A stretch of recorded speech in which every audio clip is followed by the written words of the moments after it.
reverendíssimo senhor diácono, queridos irmãos e irmãs, neste 19º domingo do tempo comum, nós continuamos a temática do domingo passado, nosso Senhor falando. Terminamos domingo passado ouvindo um alerta de Cristo a respeito da ganância.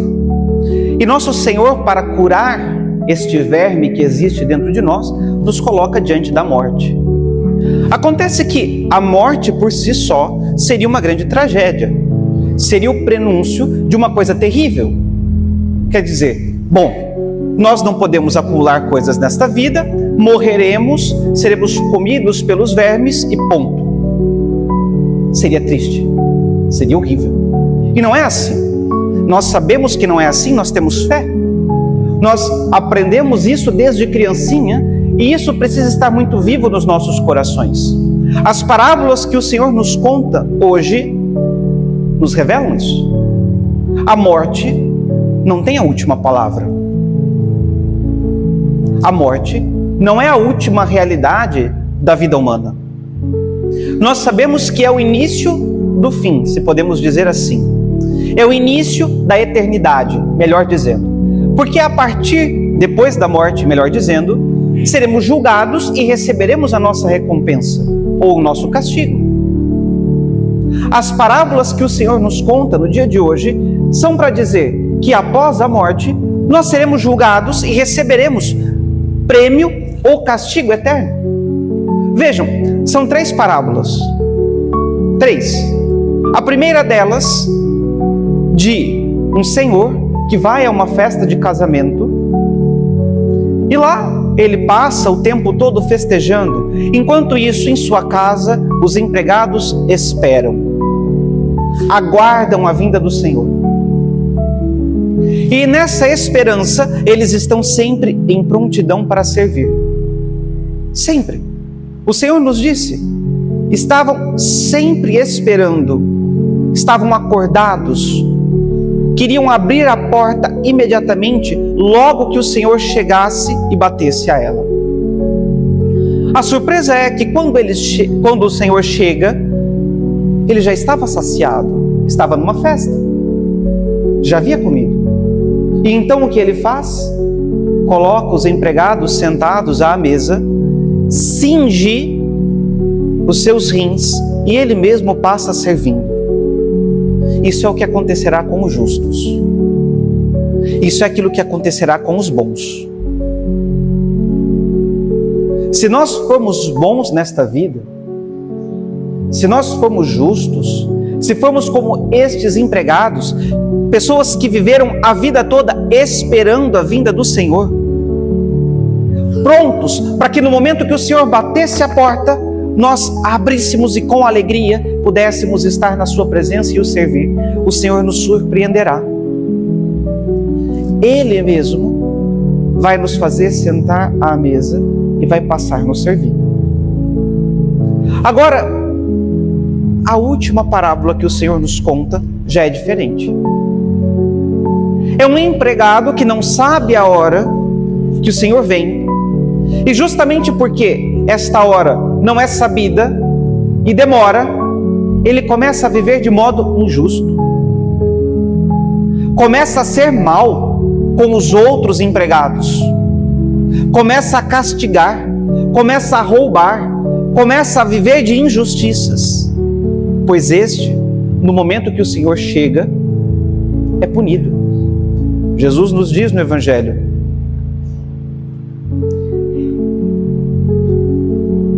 o Senhor daquele empregado chegará num dia inesperado e numa hora imprevista.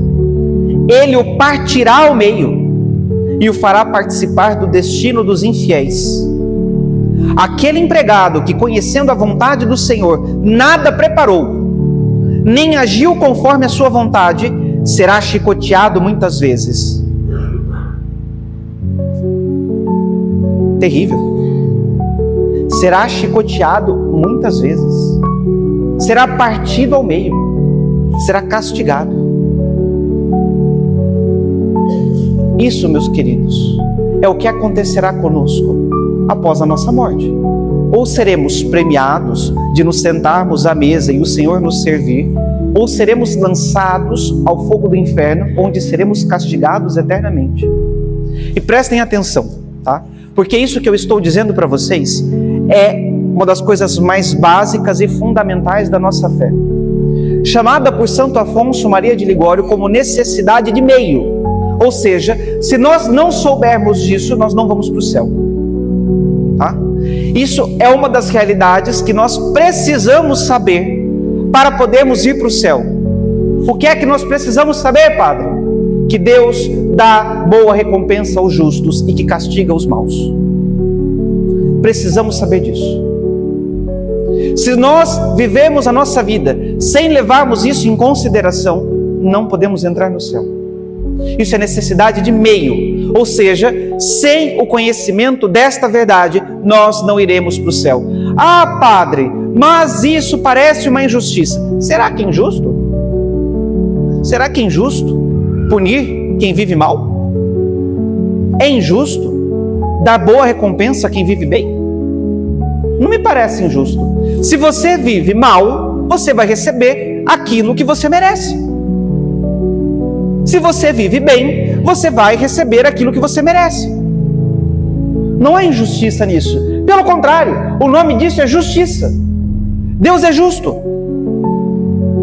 Seria injustiça, prestem atenção, seria injustiça pegar um sem vergonha que vive na safadeza e colocá-lo junto com os justos. Isso é injustiça. E é esta coisa que as pessoas pensam. Não, tá tudo bem. Eu posso viver na safadeza porque Deus é misericórdia. É verdade, Deus é misericórdia. Mas a misericórdia não se opõe à justiça. Não são coisas contrárias. A misericórdia está na mesma esteira da justiça. A justiça vai até um ponto e a misericórdia ultrapassa. Se a gente fosse pensar, não são coisas em sentido contrário, mas que estão na mesma esteira. A justiça vem até aqui, a misericórdia ultrapassa. Isso significa que a justiça de mandar alguém para o inferno é também um ato de misericórdia. Porque seria um tormento para um ímpio viver diante de Deus. Como é que um sem vergonha vai permanecer eternamente diante de Deus? Seria um castigo para ele. Então é misericórdia de Deus condenar ao inferno. Nossa, Padre, o senhor hoje está animado. Porque falar que a condenação ao inferno é misericórdia, não quero nem saber o que o senhor considera justiça. As palavras do Evangelho, tal e qual. Eu não estou aqui para acrescentar e tirar, estou só para explicar. Só para explicar. Seria injusto da parte de Deus colocar um ímpio junto com aqueles que viveram bem. Injusto. Isso é que não tem cabimento.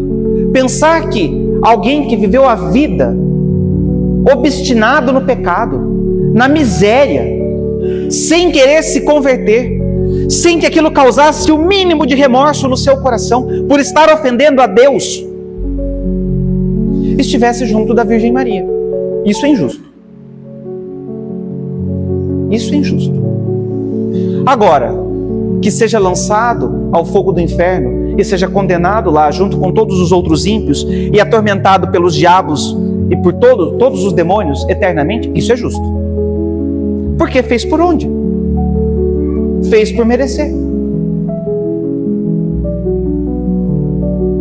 Se nós pensássemos nisso, eu tenho certeza que o número dos nossos pecados diminuiria.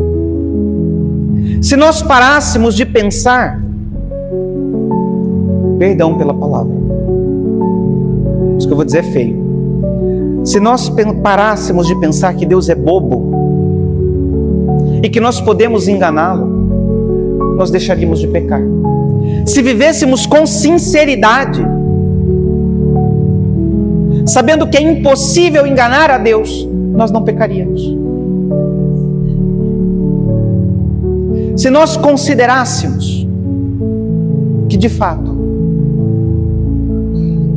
a Deus ninguém engana, e que as nossas obras de maldade farão com que nós mereçamos o castigo eterno, nós não pecaríamos. Ou se pecássemos, nos arrependeríamos de verdade. E não esse arrependimento meia boca.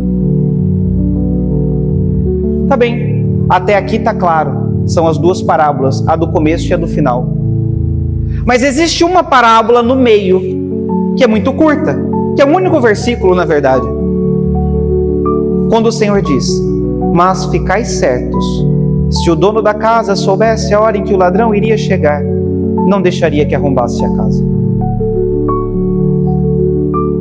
Com esta parábola o Senhor nos ensina como viver para receber o prêmio eterno e não ser castigado eternamente.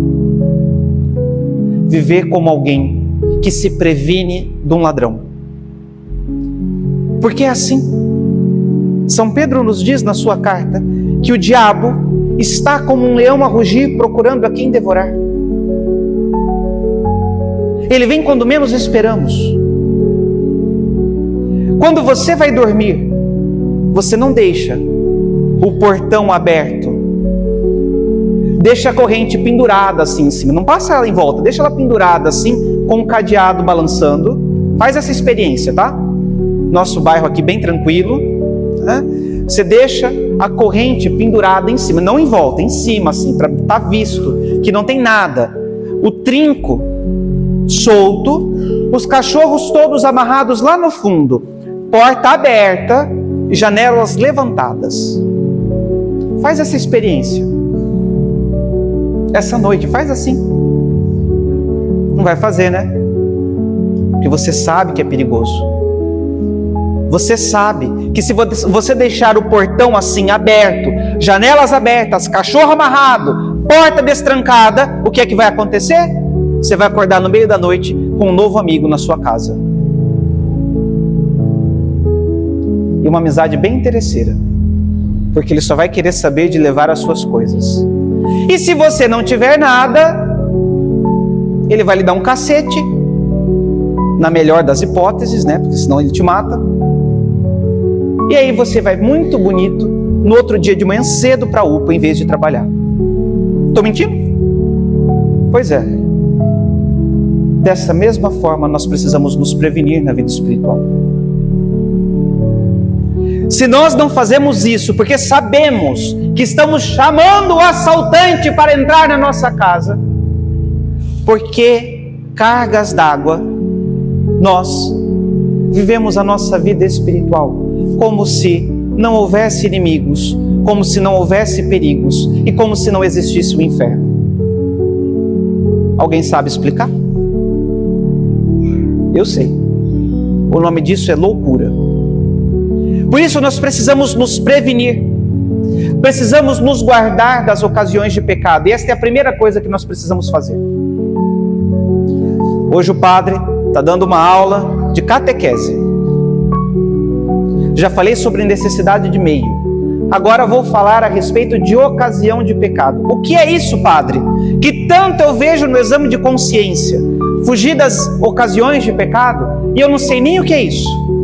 Pois bem, é a primeira coisa que você precisa saber. Então deveria, melhor dizendo, é a primeira coisa que você deveria fazer. Então deveria saber.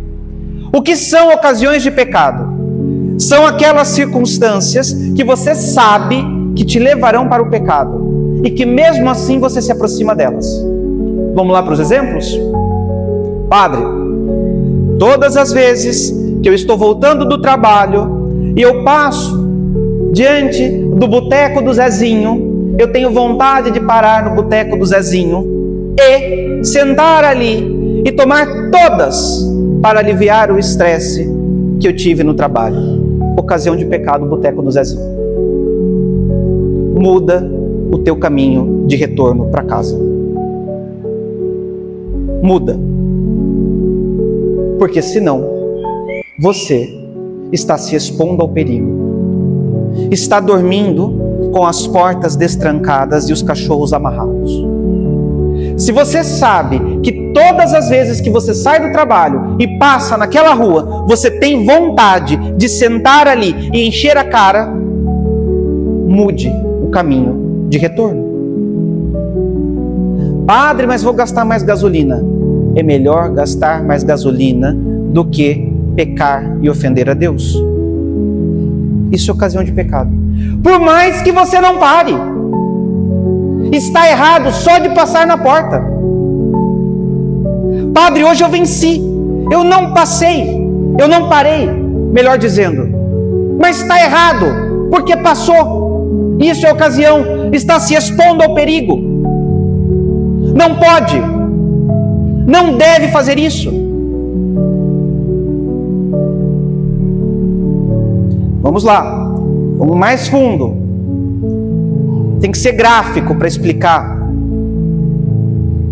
Você que já cometeu adultério na sua vida. Todo mundo aqui sabe o que é adultério, né? Sabe o que é adultério? Ótimo. Você que já cometeu adultério na sua vida. Não adianta vir se confessar e pedir perdão se você não fizer com que aquela pessoa suma da sua vida. Não adianta fechar a porta e deixar a janela aberta.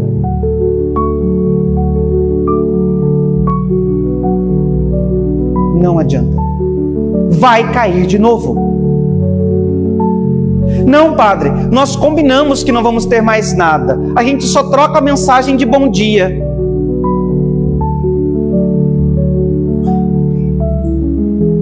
A sorte de vocês é que está sendo gravado.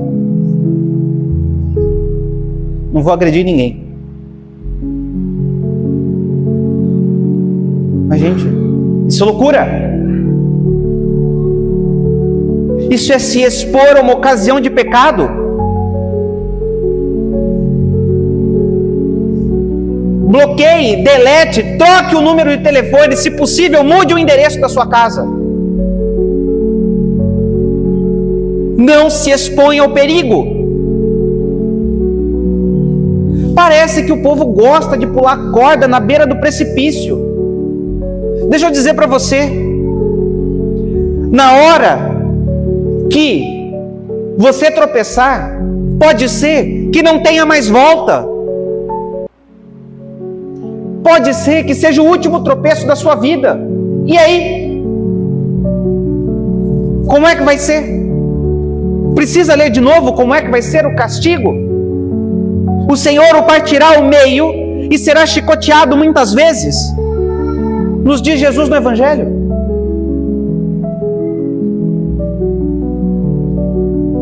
Todas as ocasiões de pecado, prestem atenção aqui, homens. Os grupos de WhatsApp que você participa, que tem aqueles amigos que mandam sem vergonhice, saia, bloqueie. Ah, padre, mas eu não abro. Não interessa. Isso é ocasião de pecado, está brincando. Ora, se você não respeita a tua esposa, respeite a Deus.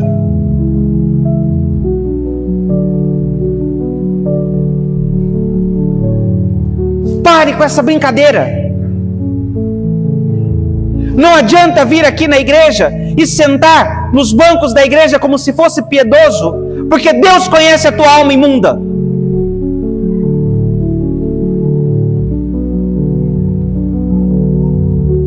Você que fica nas redes sociais olhando para o corpo de outras pessoas como se fosse um pedaço de carne na vitrine do açougue, saiba, a Deus você não engana. Deus sabe onde está o teu coração.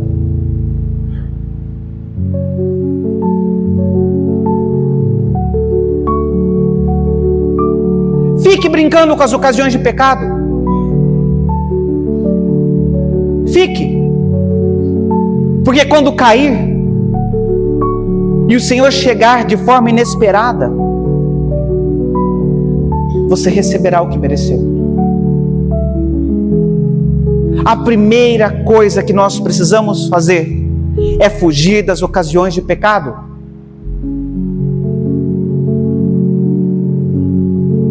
Isso vale também para as mulheres. Eu não vou recitar aqui o decálogo porque senão nós vamos longe. Eu espero que tenha dado para entender. Essa é a primeira coisa que nós precisamos fazer: fechar as portas, as janelas, o portão, soltar os cachorros e não fazer gracinha com o pecado. A segunda coisa, precisamos rezar. Porque não adianta amarrar o portão com um barbante. Não adianta só dizer boa vontade, não quero pecar. Está passando um barbante no portão.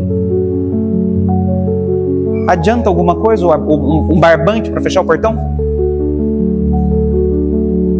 Não é melhor passar uma corrente de aço com os elos grossos, um cadeado potente?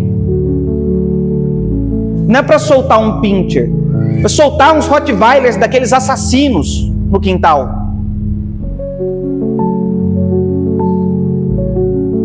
Fechaduras potentes na porta. E o que nos dá isso é a oração. Por isso que o Senhor diz: orai e vigiai para não cairdes em tentação. Se não fosse relacionado, Jesus não teria dito reze para não cair em tentação. Ele mandou rezar justamente porque uma coisa está ligada à outra. Tem que rezar e rezar muito para não pecar. Muito. Não é rezar pouco, é rezar muito. Para que os instrumentos que você está utilizando para fugir do pecado sejam de fato eficientes, eficazes.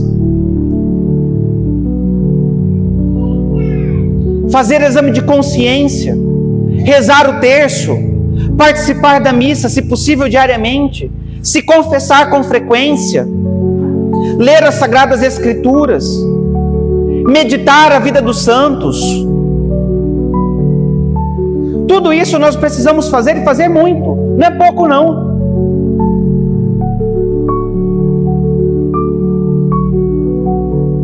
Fazer muito. Aí sim nós estaremos seguros. Aí sim nós estaremos protegidos. E eu preciso lembrar que se nós nos protegermos, se nós permanecermos seguros, o que teremos é o Senhor batendo a porta e encontrando a casa preparada. E a alegria dele será cingir os rins, nos fazer sentar à mesa e nos servir.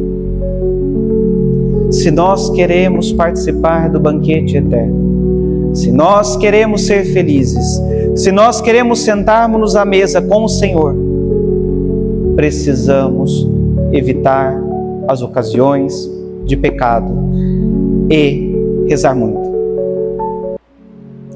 É o que o Senhor nos pede. Se não fizermos isso, triste notícia para você. Você que não está se esforçando por fazer isso, prepare-se, porque você receberá aquilo que você merece. Agora, se nós formos bons, se nós vivermos bem, Deus nos dará o melhor. Aquilo que nós não merecemos. Será a mesma surpresa dos empregados. Os empregados já estariam alegres o suficiente com a presença do Senhor, mas o Senhor foi muito mais generoso, foi muito melhor do que o esperado. Os fez sentar à mesa, e quando que aquele empregado pensou que ele mesmo, o Senhor, se cingiria e passaria servindo à mesa? Os empregados não merecem, mas o Senhor é bom com aquele que é fiel. O Senhor é bom com aquele que espera. O Senhor é bom com aquele que vigia. Sejamos como os bons empregados. E nos lembremos do final do Evangelho. A quem muito foi dado, muito será cobrado. Todos nós aqui sabemos, todos nós aqui recebemos condições de ir para o céu. E o Senhor nos cobrará por todas as graças que nos deu. Louvado seja nosso Senhor Jesus Cristo. Amém.